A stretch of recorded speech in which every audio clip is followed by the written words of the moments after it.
Madaling araw, sa Baryo Tampatong, may isang itim na pick-up truck na dumaan sa gitna ng mga taniman. Tahimik ang paligid, maliban sa tunog ng mga kuliglig at mahinang ugong ng makina. Dito! Dito ihinto! Tumigil ang sasakyan sa harap ng malawak na taniman ni Mang Piping. Bumaba si Sinaida. Suot ang mahabang itim na bestida at sombrerong may tabing. Ma'am, dala ko na po ang plastic crate. Bilisan mo, hindi dapat tayo abutin ng sikat ng araw dito. Lumabas si Mang Piping mula sa kanyang kubo. May dalang gasera. Sino yan? Si Sinaida po, galing ng Nueva Ecija. Nag-text po ako kahapon para sa gulay. Ikaw pala yung mamimili ng wholesale. Teka, tatawag ako ng mga taga-ani. Maya-maya pa'y may 5 manggagawang tumulong na mag-ani. Pare, pangalawang bukid na natin to. Bakit parang hindi pa rin makontento si Madam? Ewan, pero napapansin mo ba? Lahat ng tinatanim na talong, gusto niyang bilhin. Lumapit si Sinaida sa isang puno ng talong. Makintab, malaman, perpektong hugis. Ma'am, kung gusto niyo po, may iba pa kaming gulay. May kalabasa at ampalaya. Talong. Talong lang ang kailangan ko. Pati yung mga punong natitira. Gusto kong bilhin. Ha? Pati puno? Pero ma'am... Magkano? Magkano? Sabihin mo na. Napatingin ang mga manggagawa sa isa't isa. Piping, kakaiba to Biglang may dumaan na hangin na malamig. Nakarinig sila ng kakaibang tunog mula sa dilim. Bilisan nyo na! Boy! Tomas! Bakit ang babagal ninyo? Nagmamadaling nagkarga ang mga tauhan. Ma'am, yung bayad niyo po. Iniabot ni Sinaida ang isang makapal na sobre. Kulang pa ba? Dadagdagan ko na lang kung kulang. Biglang may tumilaok na manok sa malayo. Hindi! Hindi pa pwede! Boy! Tomas! Bilis! Biglang dumilim ang mukha ni Sinaida na para bang may kumukupas na maskara. Napansin ni Pedro na parang naging pula ang mga mata nito sa ilalim ng sombrero. Naku, Santa Maria. May problema? Mabilis na umiling si Pedro. Nagtago sa likod ng truck. Sa wakas, natapos na ang pagkakarga. Dali-daling pumasok si Sinaida sa pick-up. Tara na! Habang umaandar ang pick-up, napansin ni Mang Piping na may nahulog na itim na likido mula sa sasakyan. Parang mantika, pero may kakaibang amoy. Hoy! May tumutulo sa... Pero wala na. Mabilis na nawala ang pick-up sa dilim. Naiwan ang mga magsasaka na nagkakatinginan. Tay, napansin niyo po ba yung amoy niya parang... Parang bulok na talong. At iba pa. Tumingala si Mang Piping sa papaumsak na buwan. Pedro, bukas, pumunta ka kay Mang Gusting, yung bagong dating na albularyo. May dapat tayong i-report. Sa loob ng pick-up truck habang patakbong papalayo sa Tampadong. Tomas, ilang kahon ng talong ang nakuha natin? 7 kahon po, ma'am. 7 kahon lang?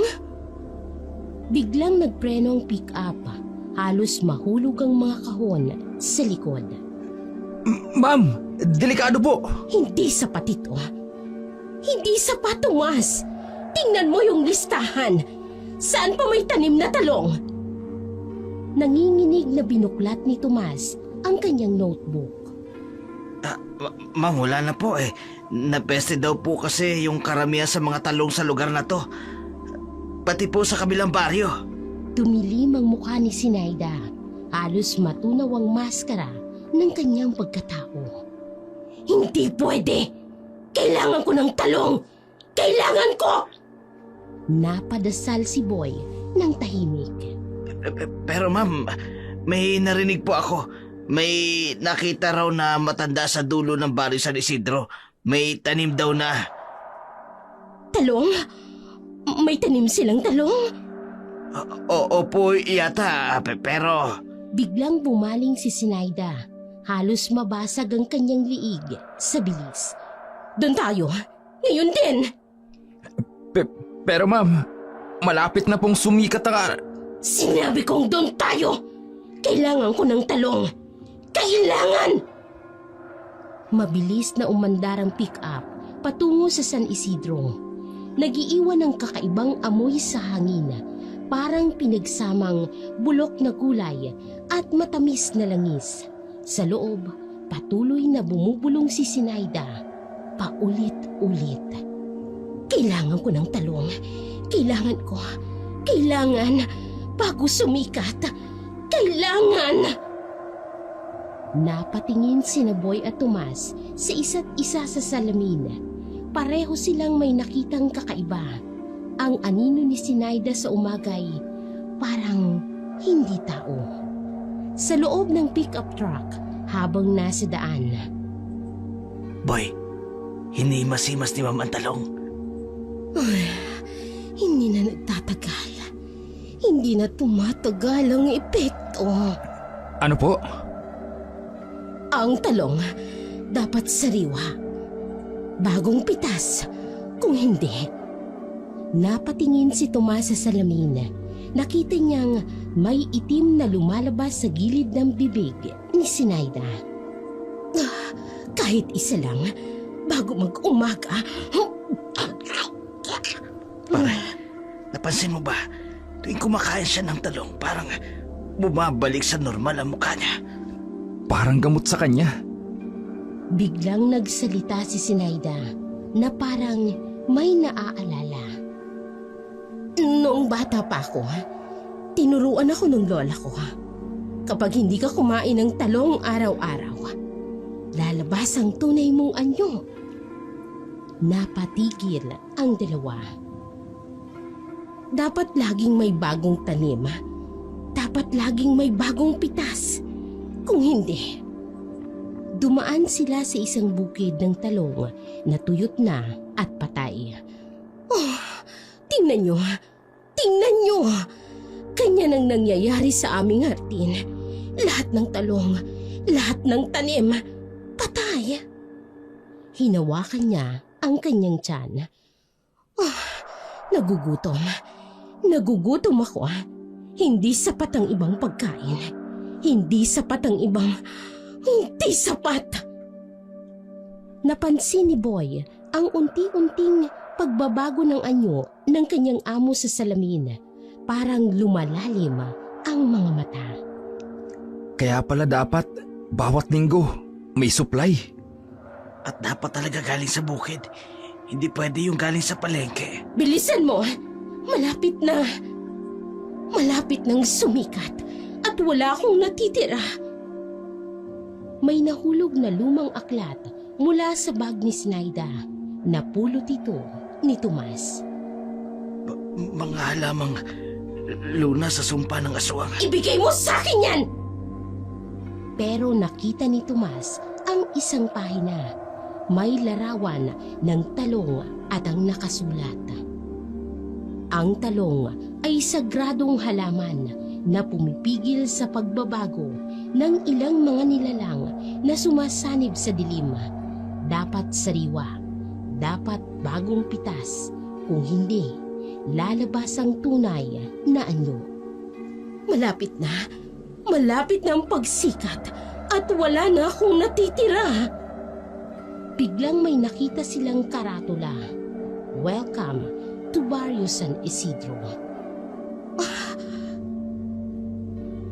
Naamoy ko na. Naamoy ko ang talong. Doon sa dulo ang daan. Sa madilim na kalsada ng baryo San Isidro, habang naghahanap ng talong, sina Sinaida. Ma'am, malapit na po mag-umaga. Hindi pwedeng walang talong. Hindi ako pwedeng...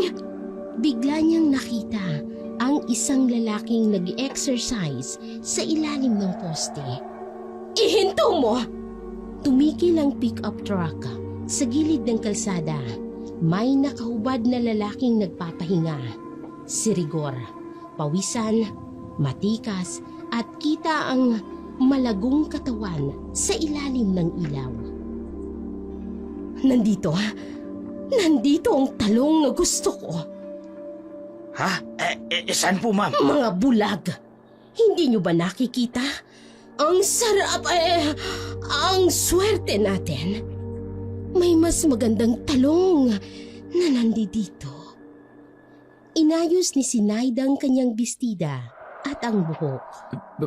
Pero ma'am, akala ko po ba nagmamadali tayo? Minsan, may mga pagkakataong hindi dapat palampasin. At mukhang malaman. Masarap itong oportunidad nito. Bumaba si Sinaida at eleganteng kumilos. Maghintay kayo. May kukontakin lang ako tungkol sa talong. Lumapit siya kay Rigor at nagpanggap na naliligaw. Excuse me, pwede bang magtanong? Napatingin si Rigor. Pawisan pa ang dibdib. Yes po, ma'am. Nakatingin siya sa katawan ni Rigor. Hinahanap ko kasi ang tamang talong. Tamang daan pala.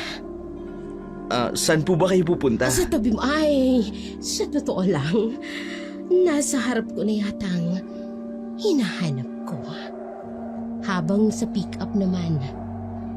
Pre, akala ko ba kailangan niya ng talong? Mukhang ibang talong ang nasa isip ni ma'am. Nagpatuloy ang usapan ni Rigor at Sinaida.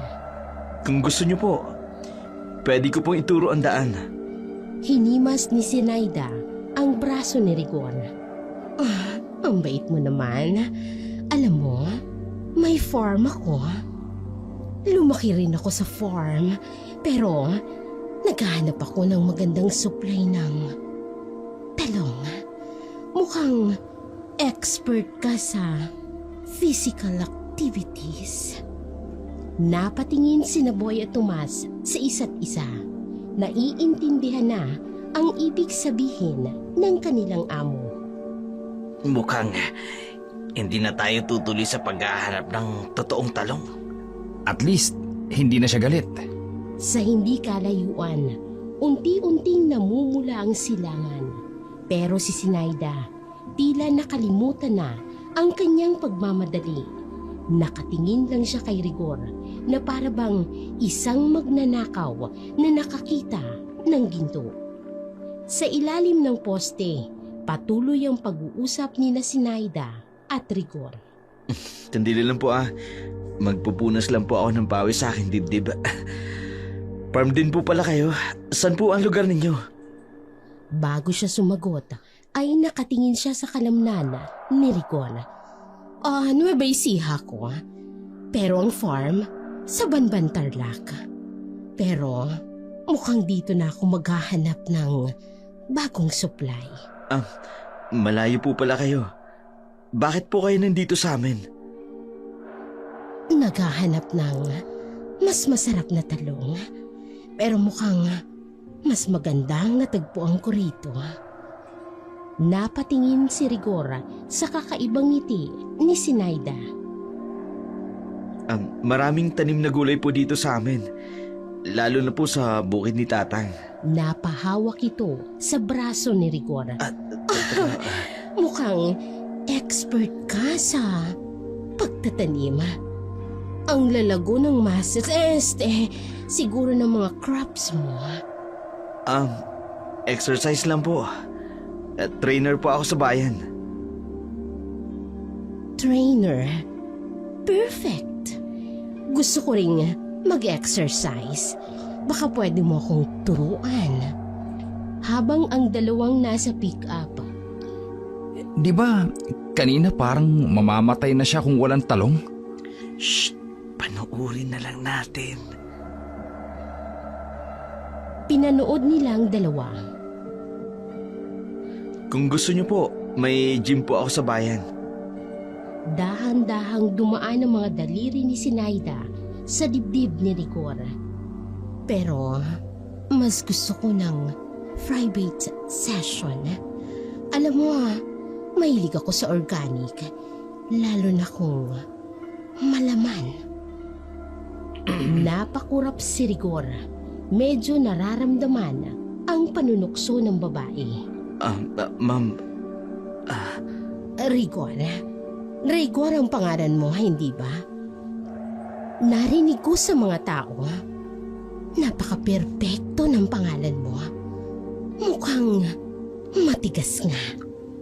Namula naman si Rigor.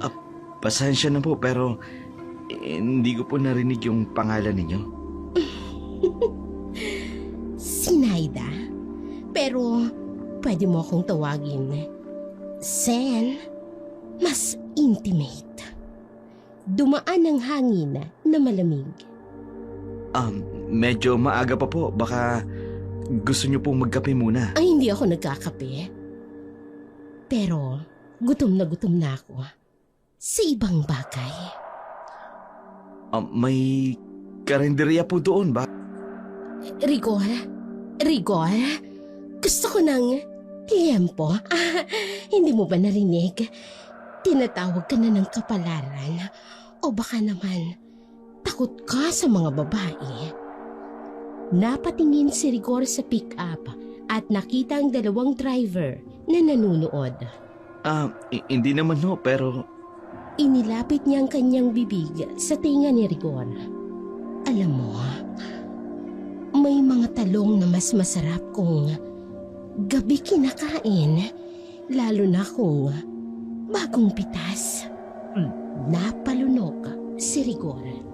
Ma'am Sen.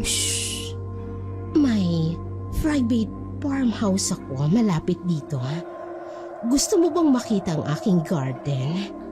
Ipapakita ko sa iyo kung paano ko inaalagaan ang aking flowers. Pare, sigurado ako. Hindi na tayo bibili ng talong ngayon. Pero bakit parang may mali? Medyo maagang oras pa po. Hinawakan nito ang batok ni Rigor. Perfect time. Mas masarap mang prutas kung sariwa pa ang umaga. Sa silangan, unti-unting sumisilay ang liwanag. Pero si Sinaida parang hindi nababahala. Nakatuon ang lahat ng pansin niya sa lalaking kaharap. Isang maskara ng pagnanasa at pagkagutom ang nakaukit sa kanyang mukha. Rigor! Rigor! Isang tinig ang pumutol sa mainit na usapan. Lumingon si Rigor at nakangiti. Ay, sige Ray. Papalapit ang isang magandang babae. Nakasuot ng manipis na puting bestida. Preskong presko ang dating. Biglang dumilim ang mukha ni Sinaida. Nanginginig sa galit. Sino tong babaeng to? Akin lang ang talong na to. Nako, ang aga mo naman nag-jogging. Ikaw talaga, hindi ka man lang nag-antay. Napansin ni Kiray si Sinaida. Oh, may bisita ka yata. Good morning po.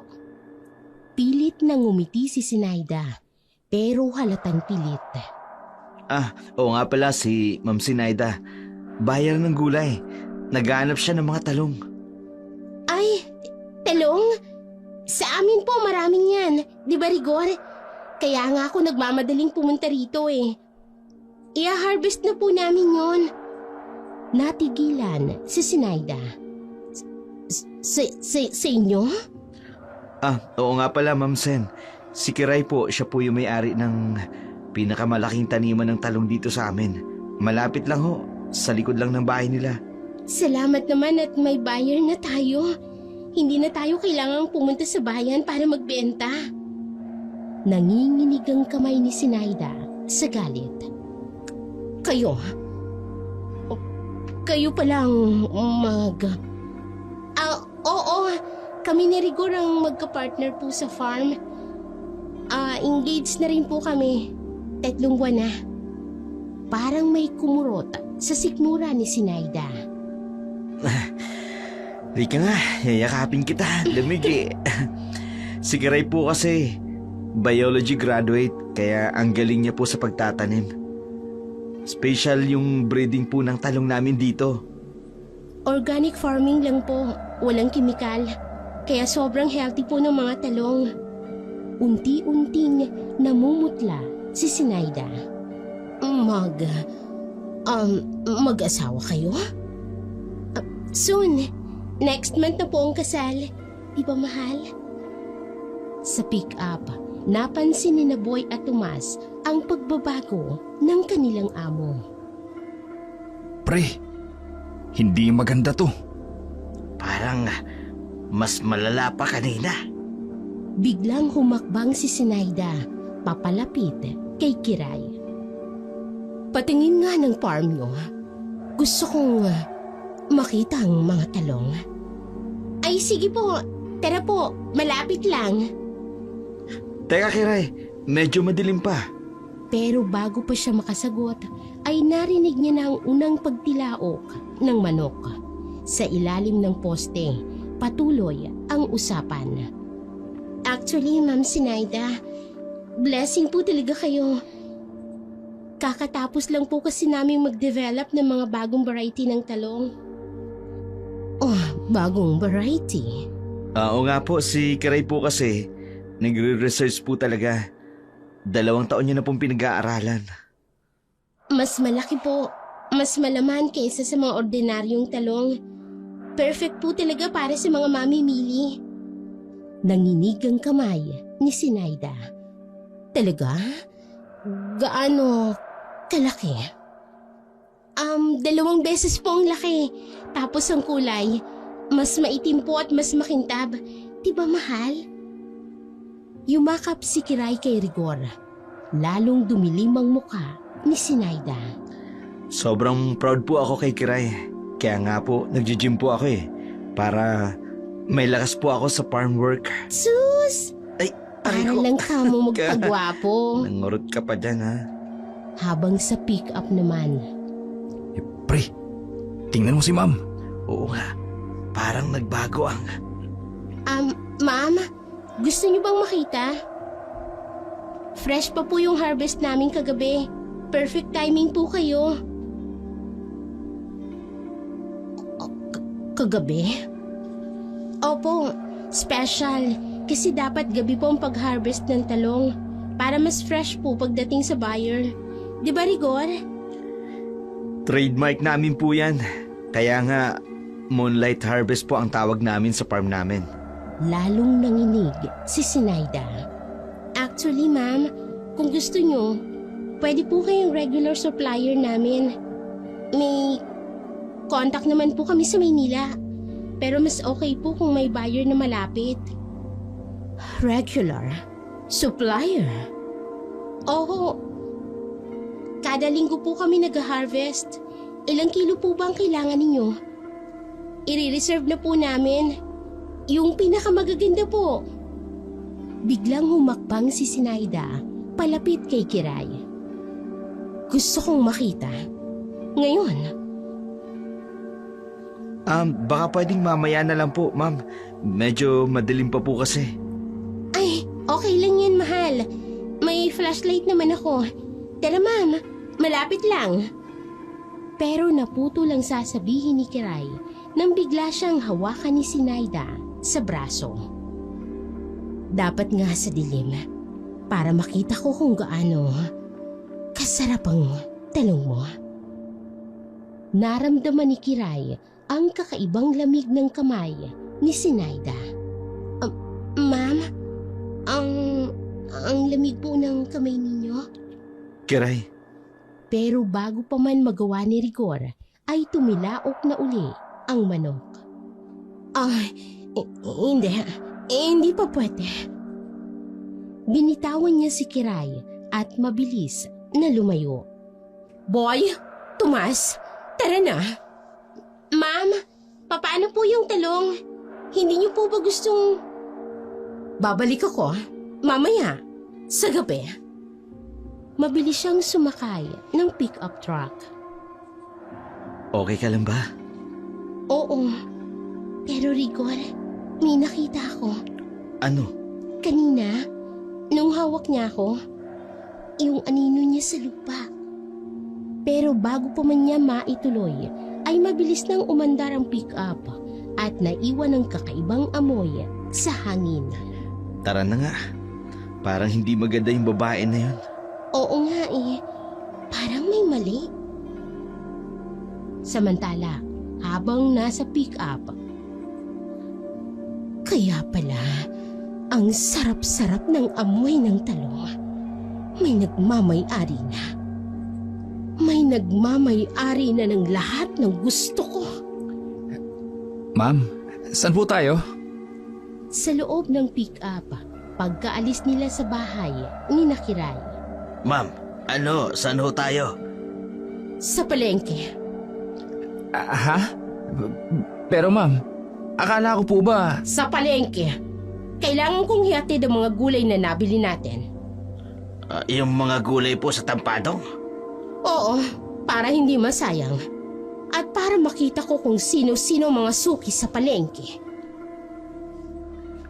Pero ma'am, kanina po ba... yung kay Kiray? May mga bagay na kailangang paghandaan. Hindi pwedeng basta-basta. Natahimik ang dalawa. Bumulong si Sinaida sa kanyang sarili. Dapat may cover. Dapat may dahilan para makabalik. Para makalapit. Ma'am, tungkol po dun sa talong. Oo, mabutit na alala mo. Magandang dahilan yan. Napakurap ang dalawa. Magpapakilala tayo bilang supplier sa palengke. Para may dahilan tayong magbalik-balik dito. Supplier po? Natural. Kailangan kong malaman ang schedule ng lahat. Lalo na kung kailan nagdi-deliver si Kiray. Pero ma'am, di po ba sabi nila mamaya pa sila? Exactly. Kaya nga kailangan muna nating mag-establish ng presence sa palengke para hindi masyadong suspicious. Huminto sila sa traffic light. At saka, gusto kong malaman kung sino-sino ang mga tao sa paligid nila. Bakit po, ma'am? Para alam ko kung sinong dapat iwasan o kung sinong pwedeng kausapin. Binuksan niya ang kanyang bag at may kinuha. Boy, kumaliwa ka pagdating sa kanto. Yung malapit sa lumang simbahan. Po, pero mas malapit po yung kabilang daan papuntang palengke. Trust me, gusto kong tumaan sa simbahan. May dasal ako. Napatingin si Boy at Tomas sa isa't isa. Salamat at natagpuan kita. Hindi lang isang uri ng talong ang nakita ko. Dalawa pa.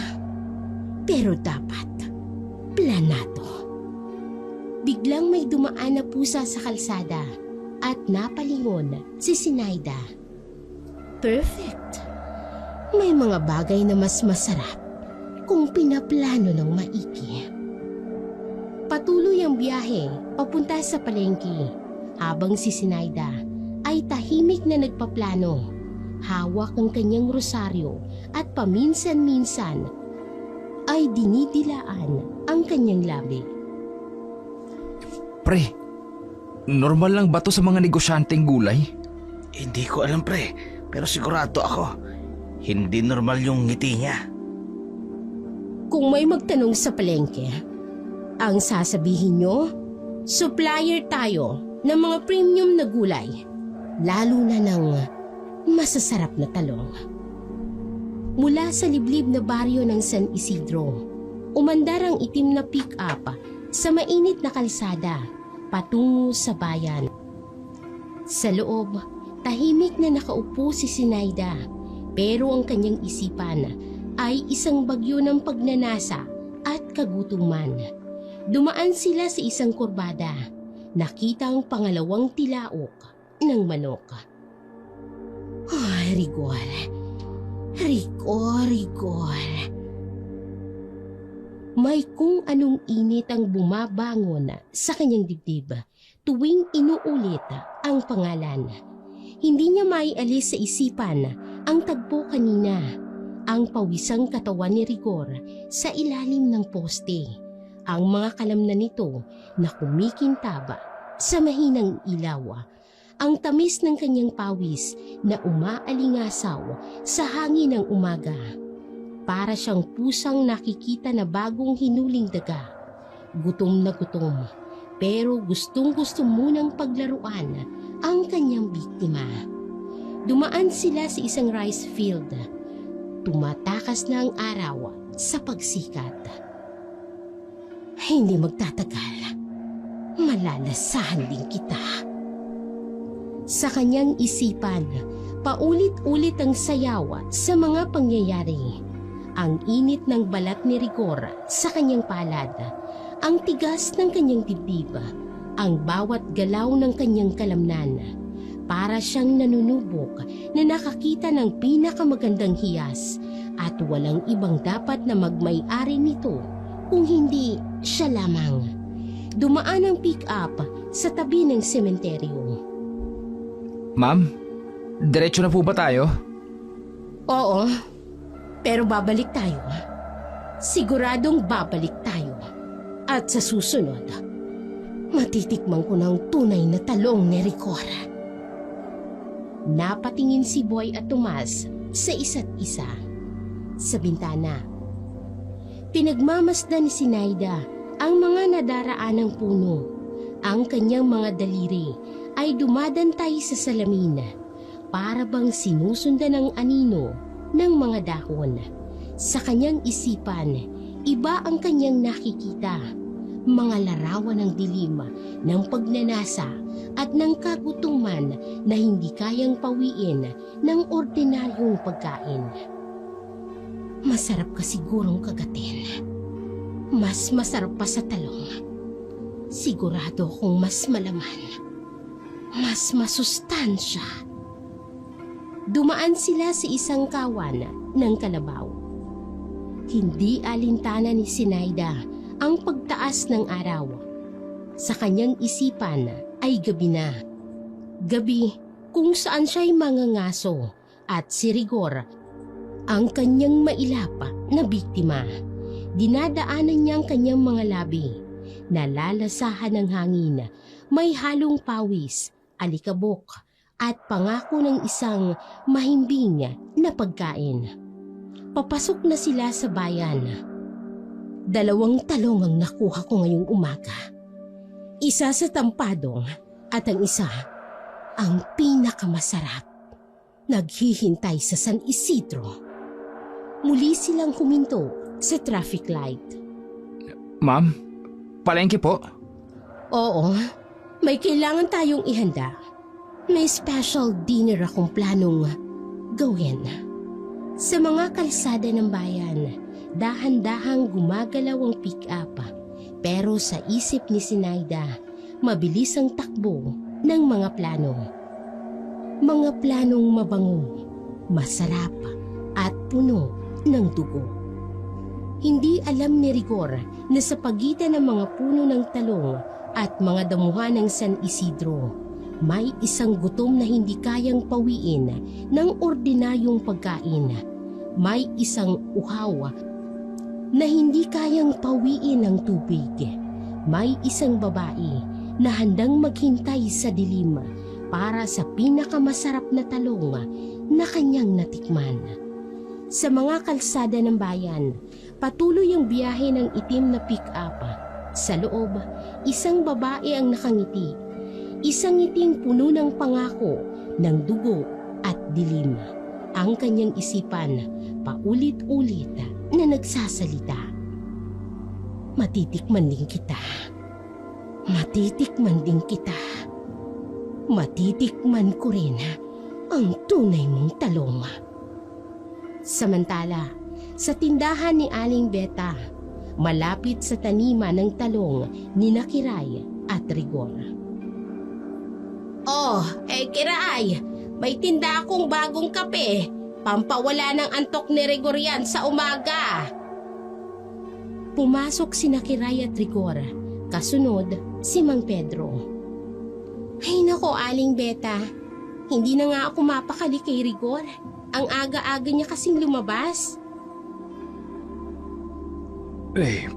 May dahilan naman kung bakit ka nag-aalala, Neng. Naku, Kiray, huwag kang masyado mag-alala. Sanay na ako. Paano ko hindi mag-aalala? May aswang daw na gumagala rito. Ay, oo ga. Si Bang Tasyo, nakakita nga raw kagabi. May lumilipad daw na maitim. Totoo yan. Kaninang madaling araw, may narinig akong kakaibang tunog sa may bukid. Napatikil si Kiray sa pag-inom ng kape. Ano pong tunog yun, Mang Pedro? Parang tik-tik-tik. Tapos may amoy. Parang langis na may halong bulok. Sus, Kiray, baka naman ibon lang yun. Hindi, Rigor. Alam mo, nung bata pa ako, kwento ng lola ko, yung aswang daw, may ibang anyo yan sa umaga. Lalong humigpit ang kapit ni Kiray kay Rigor. Mahal, please. Ayokong lumalabas ka na madaling araw. Ay, oo nga. Lalo na't may kakaibang taong dumadaan dito. Katulad nung kanina. Sino po? Yung babaeng nakaitim. Yung naghahanap ng talong. Abay, may kakaiba sa kanya. Oo nga, no? Yung kamay niya, ang lamig. At napansin niyo ba, nung umalis siya, may kakaibang amoy. Rigor, mangako ka sa akin. Ihintay mo na lang ako bago ka pumunta sa taniman. Pero paano naman yung morning harvest natin? Di ba sabi mo, masarap yung talong kapag madaling araw pinipitas? Mas masarap nga, pero mas delikado. Lalo na ngayon. Ay, oo nga. Kahapon lang, abis si Aling Luding. Nakita raw niya na may malaking itim na hayop sa likod bahay nila. Akala niya aso. Pero nung tingnan niya ulit, abay wala na. Biglang may dumaan na malamig na hangin. Rigor, natatakot ako. Hindi lang sa aswang.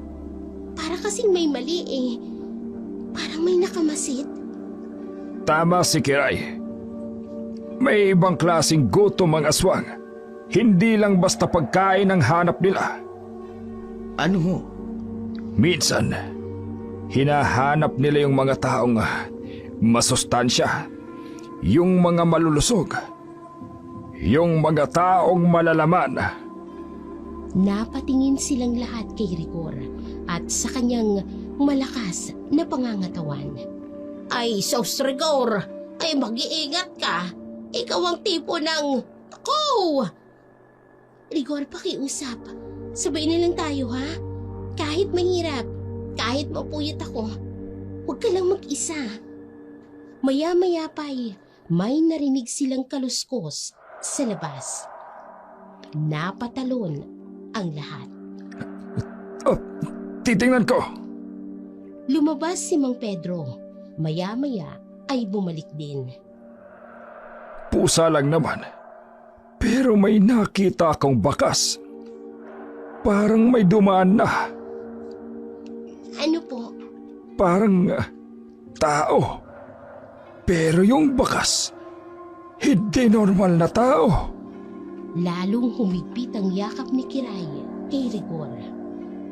Mahal, mangako ka ha? Mangako ka na mag-iingat ka. Sige na nga, sabay na lang tayo.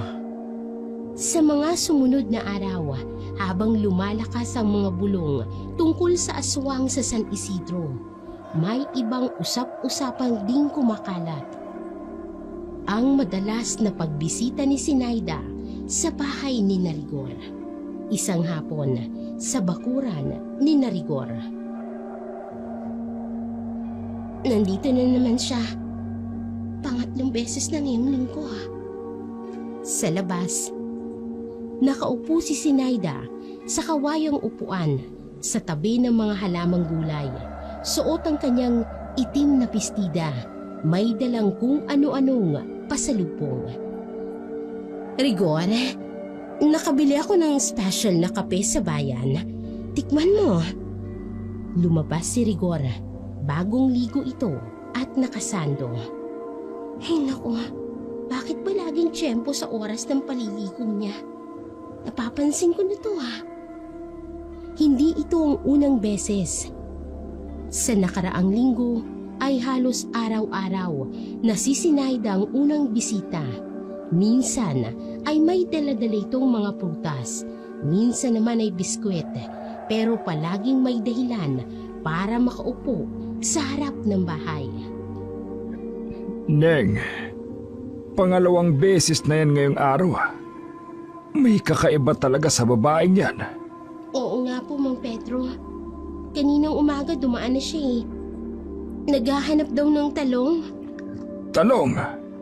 Hindi ba't sinabi mo nang wala pa? Maliliit pa ang tanim. At napansin mo ba? Tuwing nakikita niya si Rigor na walang damit sa itaas, ay parang nanlilisik yung kanyang mga mata. Sa labas, rinig na rinig ang matitinis na tawa ni Sinaida. Ay, naku, Rigor. Ang galing mo talagang magkwento. Pwede ba ulit ako dito bukas? Sige ho. Ay, tingnan niyo po yan, Hindi man lang nahihiya. Tapos napansin niyo po ba? Tuwing dumarating siya, parang bumababa po yung temperatura kahit ang haling tapat. Oo nga. At kapag nakaalis na, may natitirang amoy. Parang pinaghalong langis at bulok na gulay. Hindi normal yan, Kiray. Kinatanghalian. Nandito na naman po siya, Mang Pedro. Pangatlong beses na po ito ngayong linggo. Kiray, ako'y may nakita kagabi. May anino sa labas ng bahay ninyo. Hindi normal ang hugis. Habang sa labas. Rigor, ang init naman. Baka gusto mong magsando na lang. Okay lang ho ako. Kinagabihan habang nag-uusap sina Kiray at Rigor. Mahal, hindi ba kakaiba? Alam niya wala tayong talong. Pero bakit bisita pa rin siya ng bisita rito? Oo nga Tapos lagi siyang may dala. Hindi ko rin maintindihan At bakit palaging ikaw ang hinahanap? Hindi naman ikaw ang eksperto sa talong. Tapos napansin mo ba? Parang hindi siya tumatanda. Parang may kung anong maskara. May kumatok sa bintana. Pareho silang napatili, pero pusa lang pala. Kiray, simula bukas, ako na magkukwento tungkol sa kanya, tungkol sa talong. Para hindi ka na mag-alala. Hindi yan ang punto. Bakit ba kailangan niyang magpabalik-balik rito? May mali Tsaka hindi mo ba napapansin? Tuwing nakakausap ka niya, parang kinakain ka sa mga tingin niya. Sa labas ng bahay, sa dilim, may aninong nakatayo. Nakatingin sa bintana ni Kiray at Rigor. Dahan-dahang dinidilaan ang kanyang labi. At sa mga gabing yun, habang napapadala sa mga kwento tungkol sa aswang, ay nagiging madalas na rin ang pagkakataong nawawala ang mga alagang manok sa San Isidro. Kakaiba rin ang mabahong amoy sa hangin. Parang may hindi pangkaraniwang gutom na gumagala sa dilim. Pero ang pinakakakaiba ay ang babaeng nakaitim na patuloy na nagpabalik-balik, hindi para sa talong, kung hindi para sa isang lalaking hindi niya dapat tingnan ng ganoon na para bang ulam na hinihintay na lamang ang tamang oras para kainin. Gabi, sa bahay ni Kiray at Rigor, katatapos lang umuwi ni Sinaida matapos ang buong hapon na pagbisita. Hanggang kailan mo ako gagawing tanga? Ano ka ba, Kiray? Customer lang natin siya. Customer! Kaninang umaga nakita kong hinahawakan niyang braso mo ng 10 segundo. Binilang ko yun! Napaupo si Rigor sa kama. At hindi lang yan nakita ko kung paano siya umupo kanina. Yung bestida niya, sadyang tumataas para makita mo yung hita niya. Hindi ko naman pinapansin yun. Oh, hindi mo napansin? Eh bakit ka namumula sa tuwing lumalapit siya? At nakita ko kung paano niya ibinulong sa'yo yung Rigor, ang init. Pwede bang hubarin mo yung t-shirt mo? Harap-harapan pa talaga sa akin. Tumayo si Kiray at naglakad-lakad sa silid.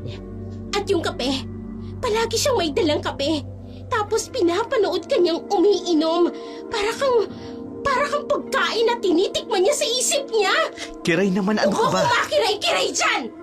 Nakita ko kung paano niya dinilaan ang labi niya kanina. Habang binubuhat niyo mga kahon. Para siyang... Biglang nanginig si Kiray. May kakaiba sa kanya, Rigor. Yung mata niya, minsan kapag akala niyang walang nakatingin, nawawala yung kulay brown, nagiging pula. Mahal, Hindi pa ako tapos. Kahapon, nakita kong sinundan kanya papunta sa banyo. At nakatayo siya sa labas hanggang matapos kang maligo. Natahimik ng bigla si Rigor. Tapos kanina, nung nagpupunas ka ng pawis, nakita kong dinampot niya yung bimpo mo. Dinampot niya at ina mo yun! ha? Hindi ko yun... Siyempre hindi mo nakita! Nasa likod ka! Pero ako nakita ko ang lahat! Pati yung... Napaupo si Kiray at nanginginig. Minsan, kapag nakatayo siya sa araw, wala siyang anino, Rigor! Wala siyang anino! Lumapit si Rigor para hawakan si Kiray. At alam mo kung anong pinakamasakit? Hindi mo man lang napapansin na kakaiba siya. Na abnormal yung mga pagpunta niya rito araw-araw. Kahit alam niyang wala tayong talong. Kiray, hindi naman siguro Hindi siguro! Kanina, nung nag-aayos ako ng mga halaman, narinig ko siya. Alam mo ba kung anong sabi niya sa sarili niya habang nakatingin sa'yo? Ano bang sinabi? Masarap kang kainin! Ganun ang sabi niya. Hindi yung ang gwapo mo o kahit ang galing mo. Kainin, Rigor! Kainin! May kumalabog sa labas ng bintana. Pareho silang napatigil. At isa pa, tuwing umaalis siya, may amoy. Hindi lang yung pabango niya. Parang may namatay. Nagtama ang mata ng dalawa. Kiray, ano bang sinasabi mo? Ang sinasabi ko, may mali sa babaeng yan. At kung mahal mo ko, kung mahal mo ang buhay mo, dapat mong iwasan si Sinaida. Sa labas ng bintana, sa dilim ay may anino. May aninong may mahahabang kuko at ang mga matang namumula sa dilim. At isa pa, bakit araw-araw siyang nandito? Ay, naku mahal, baka nagkakamali ka lang. Mabait naman si Sinaida. Nakikipagkaibigan na. Nakikipagkaibigan? 3 beses siyang pumupunta rito. 3! Normal ba yun? Binilang ni Kiray sa kanyang mga daliri. Umaga, may dala siyang kapet ensemada. Tanghali, bigla raw siyang napadaan at may extra pansit. Sa hapon, naaalala niya raw na may kulay siya sa kotse. O di ba, napakabait nga. Laging may Rigor naman eh! Hindi mo ba nakikita? Naghahanap siya ng dahilan. Kagabi nga, 8:00 na pero dumating pa siya. May dala raw siyang bagong biling itlog. Itlog sa gabi? Napakamot ng ulo si Rigor. Tsaka ano naman kung madalas siyang pumunta rito at laging may dala namang grocery. Nakakatulong pa nga sa mga gastos natin. Mahal naman. Isipin mo, bakit siya nagbibigay ng mga groceries? Customer siya ng talong, hindi ba? Eh, wala naman tayong talong. Wala nga, di ba? Nada, zero! Bakit siya nagbibigay ng groceries sa supplier niya na wala ngang supply? Baka naman, At napansin mo ba, ha? Lahat ng dinadala niya, puro yung mga paborito mo. Yung kape na may hazelnut. Yun, mahilig ka. Yung pansit na may sitsarong bulaklak. Yun yung lagi mong pinibili. At yung itlog na pula, yun ang gusto mo sa almusal. Tumayo si Rigor at naglakad papunta sa bintana. Kiray naman. Baka naman nakita niyang may nagugustuhan ako kaya... Paano niya alam, ha? 2 linggo pa lang niya rito. Sinong nagsabi sa kanya? Sinong nagkwento? Bakit niya alam pati yung mga favorite mong brand ng sardinas? Bakit niya yun alam? May kumatok sa pinto at pareho silang natigilan. Boses yun ni Sinaida. Rigor? May dala akong liempo. Nadaanan ko sa bayan. 9:00 na ng gabi. Sandali lang po, ma'am. Hinawakan ni Kiray ang braso ni Rigor. Mahal, normal ba to? Sa tingin mo normal to? Customer na walang binibili, pero laging may dala. Bisitang dumadating kahit gabi na. Babaeng nakakaalam ng lahat ng gusto mo kahit hindi mo sinasabi. Nakarinig sila ng kaluskos sa labas. Boses ulit ni Sinaida. Rigor, amoy ko alam kong gising ka pa. Tsaka napansin mo ba, hindi niya ako binabati. Hindi niya ako tinatawag. Na para bang wala ako. Para bang sagabal lang ako. Napalingon si Rigor kay Kiray na unti-unting nararamdaman ang kakaiba. Kahapon, nung akala niyang wala ako, alam mo kung anong narinig kong sinabi niya? Ano ba? Kung wala ka lang sana, kung wala lang sana yung asawa mo, kung wala lang sana yung Kiray na yan. Mas malakas ang pagkatok. Boses ulit ni Sinaida. May bahid ng galit. Rigor, buksan mo ang pinto. Ako to. Ang friend mo. Pareho silang napaatras sa pinto. Ngayon mo ba nakikita? Hindi normal to, Rigon. Hindi normal yung babaeng yan. Sa labas, unti-unting lumalakas ang amoy ng kakaibang langis at bulok na karne. Isang hapon, habang nagdidilig si Rigor ng mga talong, dumating si Sinaida. May dala itong paper bag. Rigor, may dala akong pansit canton. Espesyal to. Galing pa ng Maynila. Nandito ka na naman? Tila hindi niya narinig si Kiray. Rigor, samahan mo naman akong kumain. Hindi masarap kumain mag-isa.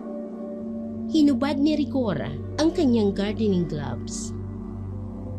Katatapos lang po namin maghapunan. Konti lang naman. At saka, may gusto sana akong pag-usapan. Anong oras na, ma'am? Hindi po ba dapat? pinutol nito ang sasabihin ni Kiray. Alam mo, Rigor, may business ako sa Maynila. Malaki, maganda. Kailangan ko ng manager. Biglang napatigil si Rigor. Masarap to. Parang ikaw. Ang ibig kong sabihin, parang sa'yong trabaho ito. Manager, wala naman pong business background si Rigor. Nagpatuloy lamang si Sinaida at hindi pinapansin si Kiray. Rigor, alam kong mahirap ang buhay rito sa probinsya, pero sa Maynila, malaki ang sahod. 50,000 kada buwan. Tax-free. Napakurap si Rigor. 50. Hindi pwede. Paano farm natin ang mga talong? Unang beses itong tumingin kay Kiray. May asawa nga pala siya. Tumayo si Sinaida at lumapit kay Rigor. Rigor, hindi ka ba napapagod? Araw-araw nasa bukid. Nagbubuhat ng mabibigat. Sayang ang lakas mo. Hinawakan niya ang braso ni Rigor. Sa opisina ko, aircon doon. May sarili kang kwarto, may company car. At syempre, personal akong mag-guide sa'yo. Mahal, hindi normal to. Bakit biglang may alok? At may bonus pa tuwing gabi. Dumilim ang mga mata ni Sinaida. Pero ang farm, Farm? Anong mapapala mo sa mga talong na yan? Pero sa akin, mas masarap ang buhay. Rigor, hindi. May mali. Binuksan ni Sinaida ang kanyang bag. O sige, tikman mo muna itong pansit. Kung magugustuhan mo, at parehong lasa ng buhay sa kumpanya ko. Iniabot niya ang pansit kay Rigor. Hindi! Rigor, tandaan mo yung usapan natin kagabi. Dumilim ang mukha ni Sinaida. Rigor, bakit mo hinahayaang pigilan ka ng asawa mo? Hindi mo ba nakikita? Sinasayang niya ang potensyal mo.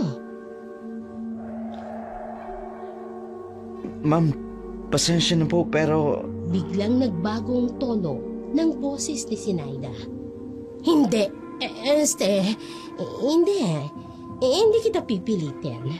Pero isipin mo, gabi-gabi kitang makakasama. Ang ibig kong sabihin, makakausap tungkol sa negosyo. Mahal, yung amoy, naamoy mo ba? Parang nabubulok. May dumaan na malamig na hangin. Rigor, kumain ka na muna. Pagkatapos, pag-usapan natin ang kinabukasan mo. Hindi ka kaya ng asawa ko ng kahit na anong galing sa'yo. Biglang kumidlat kahit wala namang ulap. Napalitan ang mukha ni Sinaida. Wala kang pakialam! Napahinto si Sinaida nang mapansing nakatingin si Rigor. Sorry. Nadala lang ako. Naiintindihan ko. Pag-isipan mo lang, Rigor. Bukas, babalik ako. Tumalikod na si Sinaida. Pero bago ito umalis, ay may ibinulong ito at narinig ni Kiray. Hindi magtatagal. Akin ka rin. Habang papalayo si Sinaida, napansin ni Kiray na ang anino nito sa lupa ay may pakpak. Sa kaloob-looban ng gubat, isang nilalang ang nakikipagbuno sa sarili. Ang buwan ay nakatago sa mga ulap, ngunit ang kapangyarihan nito ay dumadaloy sa kanyang mga ugat. pumipihit sa kanyang kaluluwa. Tik-tik-tik ang unang tunog na bumabayo sa katahimikan. Ang mga aso sa bundok ay nagsimulang umungol. Hindi ito karaniwang tahol, mga alulong ng takot, ng pagkilala sa isang sinaunang kalaban. Ramdam nila ang pagbabago ng hangin, ang pagtaas ng amoy ng kamatayan at ng gutom sa alapaapa. Ang nilalang ay gumugulong sa lupa, hinuhukay ang sarili sa putik at dahon. Ang mga daliri ay nagninginig habang unti-unting humahaba ang mga kuko. Kumukurba patungo sa kalangitan na para bang may talim na uhawa sa dugo. Sa malayo, tumatakas ang mga hayop. Nararamdaman nila ang kakaibang presensya. Ang mga pugad ay nawawala ng ibon. Ang mga lungga ay nawawala ng mga daga. Lahat ay kumukupli sa ilalim. Umaasang hindi sila makikita ng nagbabagong nilalang. Mas mabilis ang tunog ng tiktik, mas malakas, tulad ng tibok ng pusong nangangaso. Ang balat ay unti-unting bumabakat, nagbabagang parang mainit na langis. Sa kanyang likod ay may kung anong sumisibol, mga pakpak na itim. Manipis na parang balat ng paniki, ngunit malakas na parang bakal. At ang liig ay humahaba, humihingi ng laya mula sa pagkakatali sa mundong mortal. Ang buwan ay lumalabas sa pagkakakubli. Sa liwanag nito ay kitang-kita ang pagbabago. Ang dating balat ay natutunaw, nagiging manipis na maskara lamang ng dating pagkatao. Sa ilalim nito ay isang bagong nilalang na nabubuhay. Isang nilalang na nabibilang sa dilim. Ang mga matay nagbabago mula sa nakatagong kulay patungo sa pulang kislap ng gutom. Ang mga ngipin ay tumutulis, naghahanda para sa pangakong hapunan. Ang dila ay humahaba, dumudulas sa pagitan ng mga bagong pangil, naghahanap ng lasa ng dugo sa hangin. Mas mabilis at mas uhaw. Sa wakas, ang pagbabago ay nakumpleto. Nakatayo sa gitna ng gubat ang isang anyo na hindi tao, pero hindi rin hayop. Isang anino na may pakpak ng paniki. Ang liig ay mahaba at ang mga matang nagniningas sa gutom. Lumilipad ang nilalang sa himpapawid, lumalamon sa dilim ng gabi. Sa ibaba, ang mundo ay tahimik. Kahit ang mga aso ay tumigil na sa pag-alulong. Walang ingay, maliban sa mahinang tunog ng tiktik. Isang pangako ng kamatayan sa gabing ito. Ang nilalang ay lumipad patungo sa bayan. Hinahanap ang matatamis na panaginip ng mga natutulog. Ang kanyang mga mata ay may larawan ng laman at ng dugo, ng buhay na maaaring kunin. Ang kanyang gutom ay walang hangganan. Ang kanyang pagkauhaw ay walang katapusan. Sa ilalim ng buwan, ang kanyang anino ay sumasayaw sa lupa. Isang maitim na hugis na may pakpak at buntot. Isang babala sa mga gising pa sa gabing ito. Ang tunog ng tiktik ay lumalakas at humihina, sumasabay sa tibok ng puso ng mga natatakot. Sa gabing ito, may mangyayaring masama. May dugong dadaloy at may buhay na mawawala. At bukas, kapag sumikat ang araw, walang makakaalam kung anong tunay na nangyari sa dilim ng gabi. Sa loob ng pick-up, pumasok si Sinaida, hingal na hingal. Ang kanyang bestidang itim ay basa ng pawis, dumidikit sa kanyang balat. May kakaiba sa kanyang anyo, parang may kung anong uhaw na hindi mapawi. Ma'am, okay lang po kayo? Hindi sumagot si Sinaida. Sa halip, Huminga ito ng malalim. Sinubukang pakalmahin ang sarili. Maya-maya ay nagsalita rin. Boy, pwede bang masahihin mo muna ako bago tayo umalis? Natigilan si Boy. Hindi niya alam kung paano tatanggi nang hindi magagalit ang kanyang amo. Ma'am, pasensya na po pero... 1,000 para lang sa isang simpleng masahe. Napatingin si Boy sa rearview mirror. Sa loob ng madilim na sasakyan, tila kumikislap ang mga mata ni Sinaida. Sige po. Sandali lang po. Lumipat si Boy sa likod. Nagsimulang masahihin ang balikat ni Sinaida. Napansin niyang may kakaibang init ng balat ng kanyang amo. Diyan. Yan. Diyan sa may lieg. Bumilis ang pulso ni Boy. May kung anong kakaiba sa boses ng kanyang amo. Para itong gutom. Ang sarap. Mas malakas pa, Boy. Mas malakas. Lalo pang pinagpawisan si Boy. Hindi siya makapaniwala sa sitwasyong kinalalagay niya. Patuloy ang pag-ungol ni Sinaida sa bawat pagpisil at sa bawat hagod. Ay, Boy. Gusto ko ng talong. Natigilan si Boy sa kakaibang tono ng kanyang amo. Po? Talong. Kailangan ko ng talong. Masarap at malaman na talong. Napansin ni Boy ang mga kamay ni Sinaida ay nanginginig. Ang kanyang mga kuko ay parang humahaba. Ma'am, siguro po dapat na tayong... Wag. Ipagpatuloy mo. Konti na lang. Sa labas ng pick-up, dumaan ang isang pusang itim. Natigil ito at tumingin sa kanila at bigla na lamang itong tumakbo palayo. Sarap. Pero hindi pa sapat. Hindi pa sapat. Kailangan ko ng ibang talong. Sa salamin ng sasakyan, napansin ni Boy ang refleksyon ni Sinaida. Ay tila ba may ibang anyo. Pero sa dilim, hindi niya masigurado kung ano ang kanyang nakikita. Tapos na po, ma'am.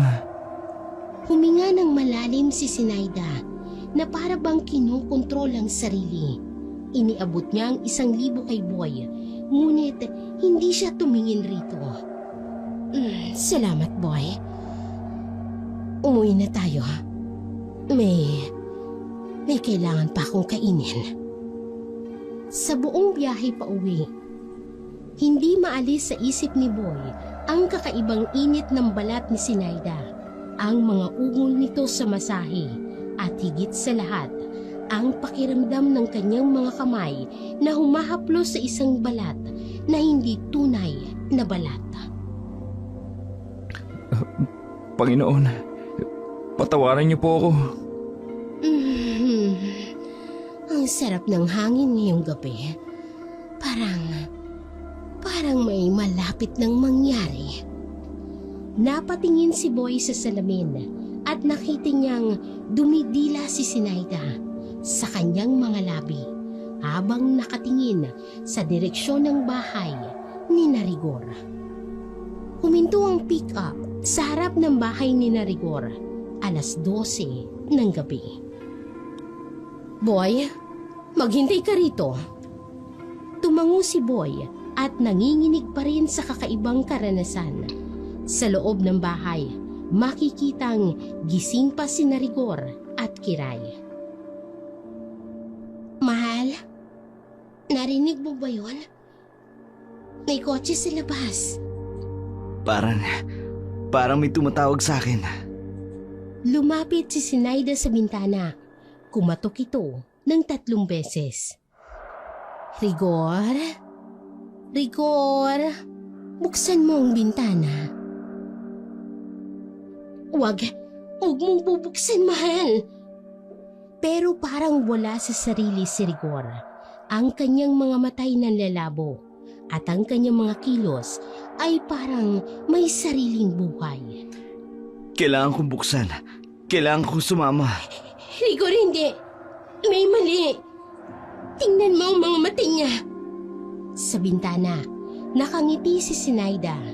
Ang kanyang mga mata ay may pulang kislap sa dilim. Halika na, Rigor. May masarap akong ihahanda para sa iyo. Tinanggal ni Rigor ang pagkakahawak ni Kiray. Rigor, gumising ka! Pero tuloy-tuloy na naglakad si Rigor patungo sa bintana at binuksan niya ito. Rigor, sa wakas! Tulong! Tulungan niyo ako! May aswang! May... Pero bago pa man siya makarating sa pintuan, may malamig na hangin na humarang sa kanya. Shhh! Huwag kang manggulo. Akin na si Rigor. Hindi!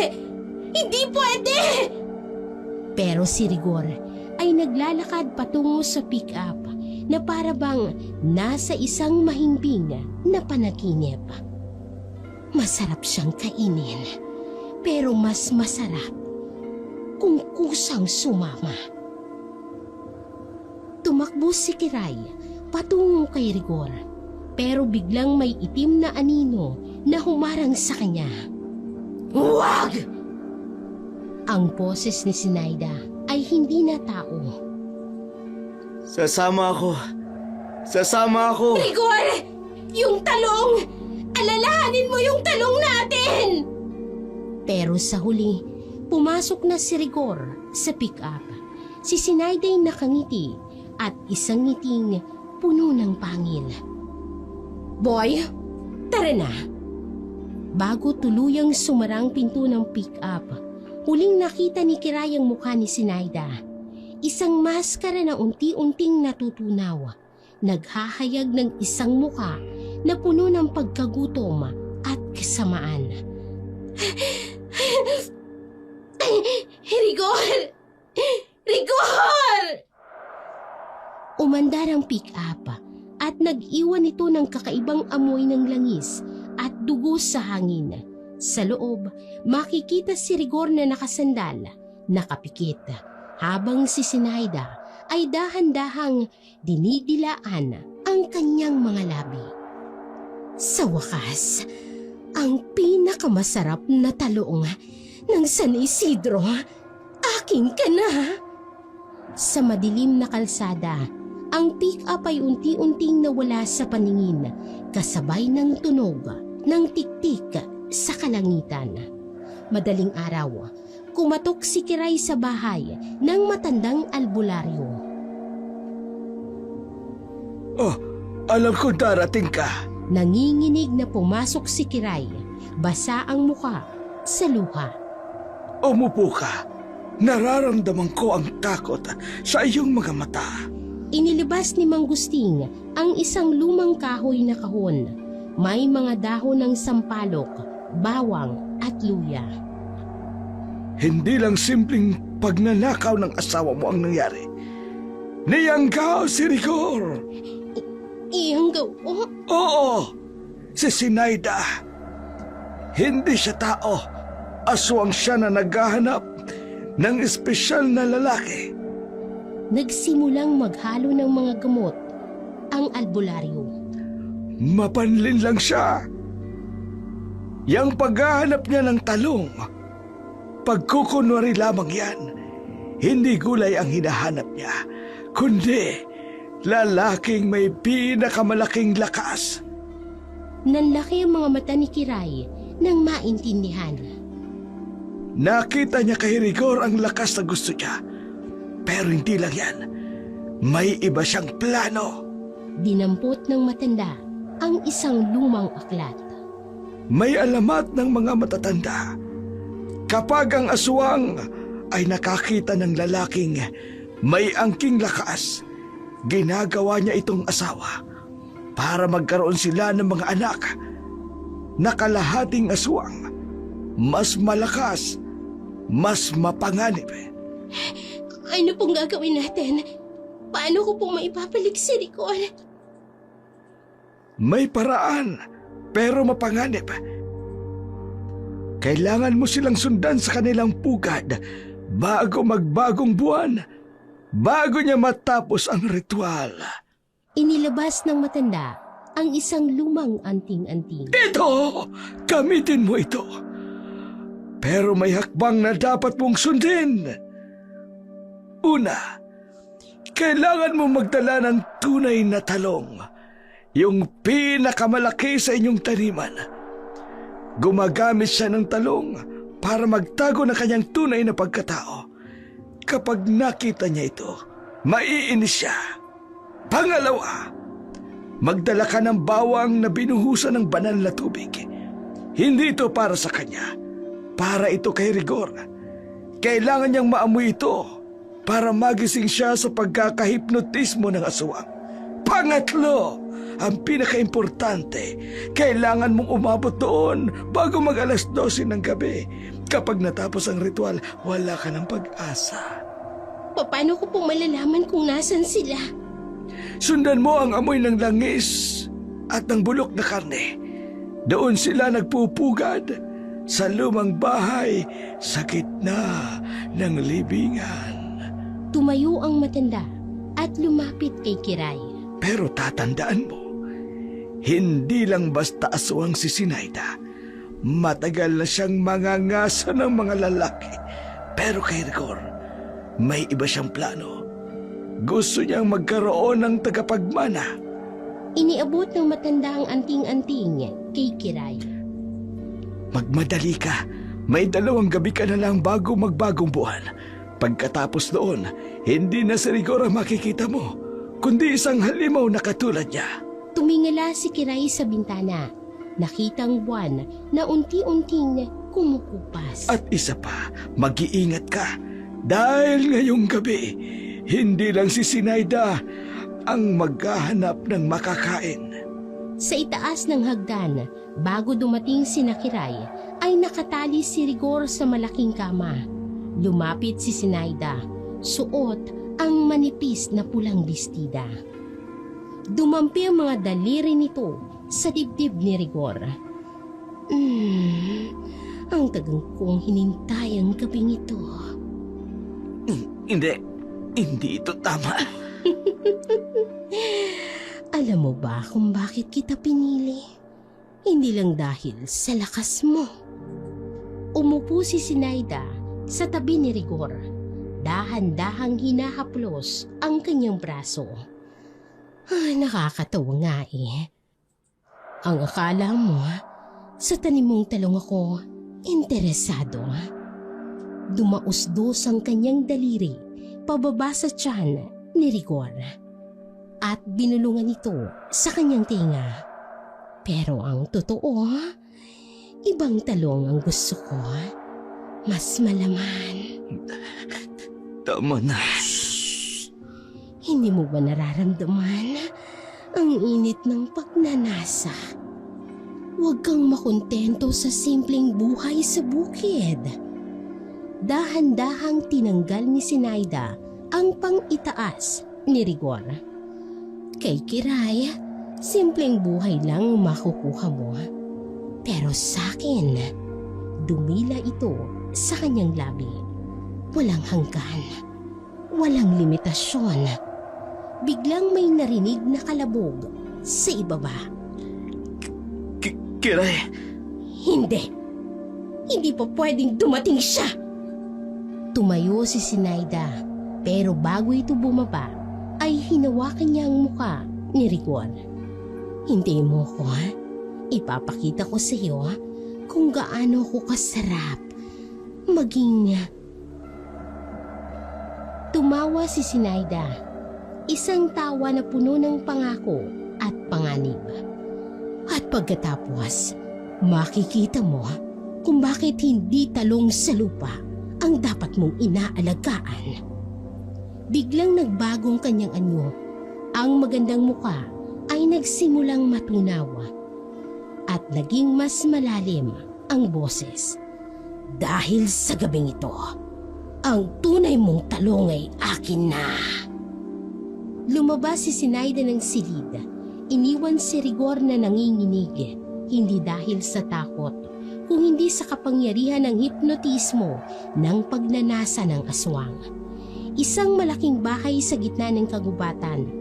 Ito ang pugad ni Sinaida, isang lumang mansyon na nababalot ng itim na mga puno ng balete. Mang Gusting, dito po ba? Oo, narinig mo ba? Mga kaluluwa ng mga dating biktima. Mula sa loob ng bahay, maririnig ang ungol ni Rigor. Kiray! Sumugod si Kiray papasok, pero pinigilan siya ni Mang Gusting. Sandali lang. May mga bitag. Tingnan mo. Sa sahig, may mga itim na langis na kumukulo. Mga bisita, para kay Ma'am Sinaida. Nasa itaas ng hagdan si Sinaida, nakatayo sa tabi ni Rigor na nakatali sa isang malaking kama. Maliit na asawa. Dumating ka rin. Gusto mo bang panoorin kung paano ko gawing katulad ko ang iyong mahal? Biglang tumakbo paakyat si Kiray, hawak ang tabak na may orasyon. Hindi pwede!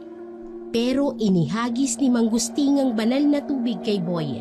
Nagsimulang malusaw ang kanyang balat. Ah! Master!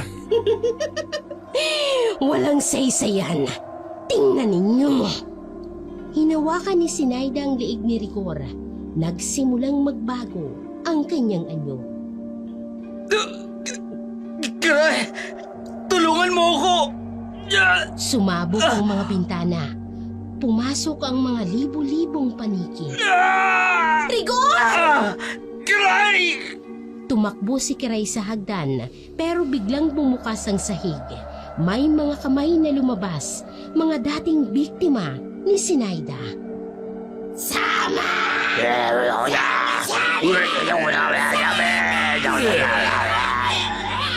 Kiray! Gamitin mo ang kwintas! Kinuha ni Kiray ang kwintas nang may talong na gawa sa ginto. Hindi! Hindi mo siya makukuha! Biglang lumipad si Sinaida pababa. Ang kanyang liig ay humahaba. Ang kanyang mga kuko ay naging mas matalim. Rigor! Tumingin ka! Ito ang tunay na talong! Nagliwanag ang kwintas at napaurong si Sinaida. Ang sakit! Pero bigla siyang tumawa. Pero huli na. Tingnan mo ang iyong mahal. Si Rigor ay nagsimulang magbago. Ang kanyang mga matay namumula at ang kanyang mga ngipin ay nagiging matalas. Kiray! Nagutom ako! Kiray! May 10 minuto ka na lang bago mag-alas 12! Tumakbo si Kiray patungo kay Rigor habang abala si Sinaida sa sakit ng liwanag. Mahal! Tumingin ka sa akin! Kiray! Takbo! Takbo! Lumipad sa ulunan si Sinaida. Huli na! Akin na siya! Mga anak ko! Kunin ninyo sila! Lumabas ang iba pang mga aswang mula sa dilim. Mga dating biktima ni Sinaida na naging katulad niya. Diyos ka! Napaligiran sila. Si Rigor ay unti-unting naging halimaw at sa labas, ang buwan ay tumataas sa kalangitan. Sa gitna ng kaguluhan ng mansyon ni Sinaida, nagsimula ang pinakahuling ritual. Hawak ni Mang Gusting ang kanyang lumang libro ng mga orasyon habang si Kiray ay yakap-yakap ang nanginginig na si Rigor. Kailangan natin bilisan. Nawawala na si Rigor. Kiray, hindi ko na kaya. Huli na! Akin na siya! Nagsimulang magbasa ng orasyon si Mang Gusting. Sa ngalan ng ating mga ninuno, ng lupang benendisyonan ng kanilang dugo. Sumigaw si Sinaida sa sakit.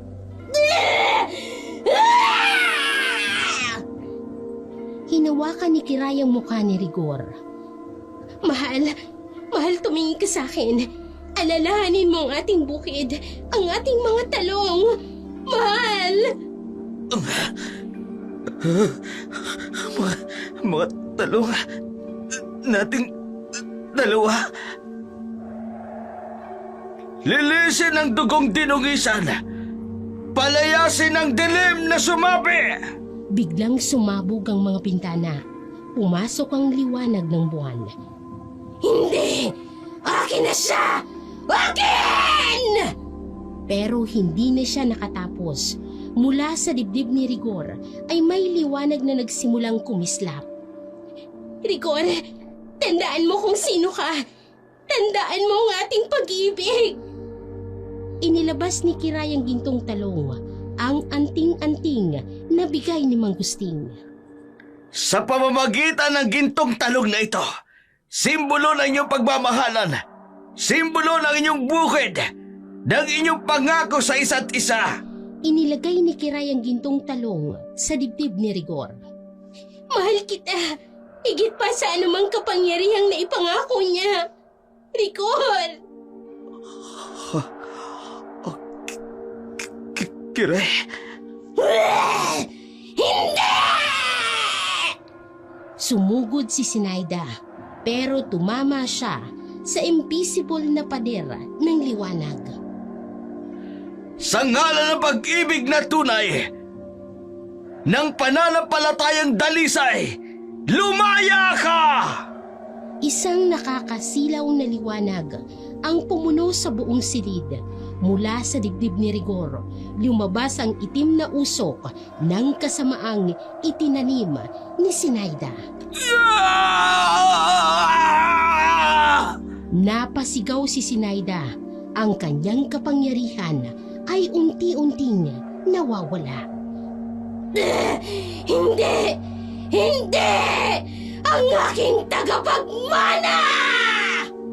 Hindi siya para sa'yo! Sa huling sandali, hinawakan ni Kiray ang gintong talong at isinaksak sa dibdib ni Sinaida. Hindi! Isang malaking pagsabog. Nang mawala ang liwanag, wala nang natira kay Sinaida kung hindi tambak ng itim na langis. Kiray. Ang kanyang mga mata ay bumalik sa dating kulay. Ang kanyang balat ay hindi na mainit, normal na. Rigor, mahal, mahal.